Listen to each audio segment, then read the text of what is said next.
Hi guys and welcome back to YouTube channel medical science simplified. तो यार इस short में हम लोग एक बहुत इंपॉर्टेंट चीज़ करने वाले हैं जिस टॉपिक का नाम है drugs for cough. So we are starting the pharmacology first, ठीक है। देन हम लोग पैथो शुरू करेंगे, देख माइक्रोबायो, ठीक है, सेकेंड ईयर का। लेकिन एक चीज़ है कि मैं आपको सब बताता चलूँगा, लेकिन आपको बस एक चीज़ करनी है, सब्सक्राइब करना है, ठीक है। तो ये आपका चैप्टर नंबर 16 है, लेकिन ये मैंने क्योंकि अच्छे से कवर किया था और अब मैं करके एक करके आपके नोट्स भी बना रहा हूँ, तो इसलिए मैंने ये पहले चुना है टॉपिक कफ। हमसे को सबसे पहले कफ होता क्या पता होना चाहिए, ठीक है। कफ क्या होता है? कफ is a productive reflex purpose purpose behind is purpose being expulsion of respiratory secretions and foreign particles from air passage. ठीक है, हमको बचपन से पता है खांसी हमें कब आती है, जब कोई कुछ हमारे जो रेस्पिरेटर ट्रैक है, यूआरटी है, अपर रेस्पिरेटर ट्रैक, उस पर कुछ अटक जाता है फॉरेन पार्टिकल। हमको जब उसको थ्रो आउट करना होता है, तो हम लोग कफ करते हैं, ठीक है। और ये बेसिकली इसका नर्वस चीज़ क्या है? नर्वस चीज़ की है कि it occurs due to stimulation of mechano receptors और कीमो रिसेप्टर्स इन लंग्स और स्ट्रेच रिसेप्टर्स इन लंग्स, ठीक है। एक तो मैकेनो रिसेप्टर और कीमो रिसेप्टर इन लंग और स्ट्रेच रिसेप्टर्स इन एल्वियोला आया होगा, आई गेस यहाँ पे एल्वियोला आया होगा, ठीक है। सेकंड चीज़ क्या आती है? अब हम इसका क्लासिफिकेशन करेंगे, ठीक है। क्लासिफिकेशन में चार चीज़ आएंगी पहले। पैरेंजियल डिमल्सेंस, एक्सपेक्टोरेंस जिसको हम लोग म्यूकोकाइनेटिक्स भी बोलते हैं। देन होगा आपका एंटीट्यूसिव्स जिसको कफ सेंटर सप्रेसेंट्स भी बोलते हैं, मतलब ये आपका जो कफ सेंटर होता है ब्रेन में उसको सप्रेस करेंगे, ठीक है। फोर्थ होगा आपका एडजुवेंट एंटीट्यूसिव्स। ये आपके चार क्लासिफिकेशन है ड्रग्स फॉर कफ के, ठीक है। अब हम लोग पैरेंजियल डिमल्सेंस सबसे पहले करेंगे। इसमें तीन चीज़ें आती है। देखो मैंने पूरा टेबल नहीं लिखा आपका केडीटी का, क्योंकि देखो यार जितना लिखा उतना ही करो जितना आपको याद हो पाए, ठीक है। फालतू में पूरा टेबल लिख के फिर आपको एग्जाम में याद नहीं आ रहा तो क्या फ़ायदा है। उससे अच्छा पहले से कम याद करो, एक एक एग्जाम्पल याद करो, 10 की जगह एक एग्जाम्पल याद करो, लेकिन पूरा टेबल का जो मेन चीज़ है, वो इंपॉर्टेंट चीज़ है, वो लिखो और उतना ही लिखो कम से कम, ठीक है। पूरा आप किसी को भी लगभग पूरा याद नहीं होता, जितना होता है उतना करो, ठीक है। पैरेंजियल डिमोल्सेंस में क्या आता है? लोजेनस सिरप्स और ग्लिसरीन, ठीक है। एक्सपेक्टोरेंट्स में क्या आता है? सिक्रेशन इनहार्सर्स आते हैं और म्यूकोलाइटिक्स आते हैं। सिक्रेशन इनहार्सर्स में आपका पोटेशियम सिट्रेट और ammonium chloride, alright. And expectorants और mucokinetics contains your mucolytics like bromhexine, ठीक है।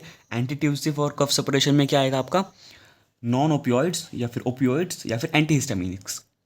These are your three classes, okay, sub classes.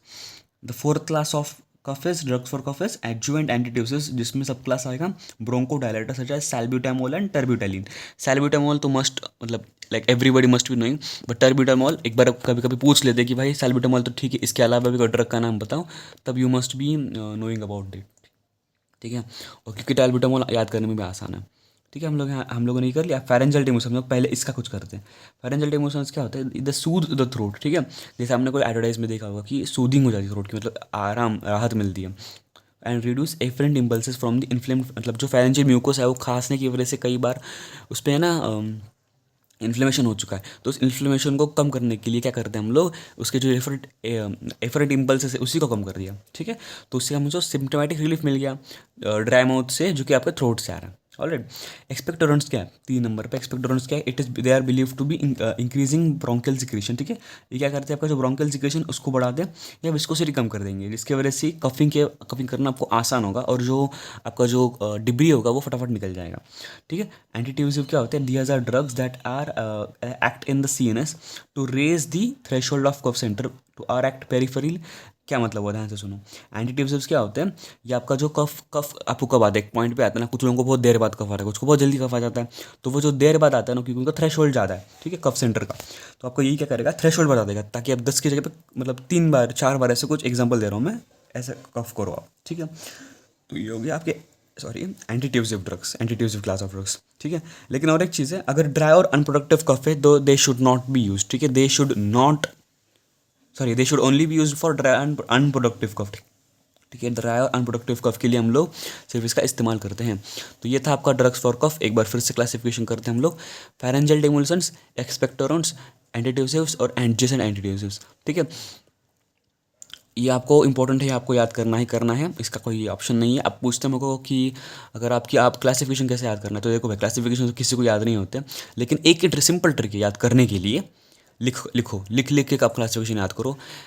Pharyngeal टेम उसमें पूरा मत लिखो, लेकिन PHARY.TEMU ऐसे करके 10 बार का लिख दोगे ना आप कई दिनों में, तो आपको over a period of time you would be memorising them before your examinations, ठीक है।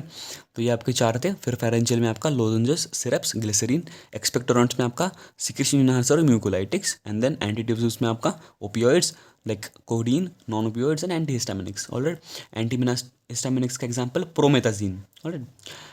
एडजुवेंट एंटीट्यूब्स, ब्रोंकोडायलेटर्स, सल्बुटामॉल सबको पता है। उसके अलावा terbutaline, alright. This were the drugs for cough.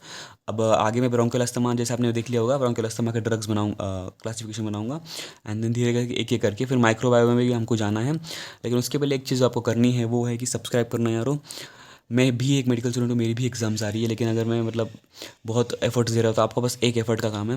Subscribe करो, लाइक करो, ठीक है, अपने दोस्तों को शेयर करो, मेरे लिए उतना बहुत है, ठीक है। चलो गाइस, सब तक स्टे ट्यून्ड। जय हिंद।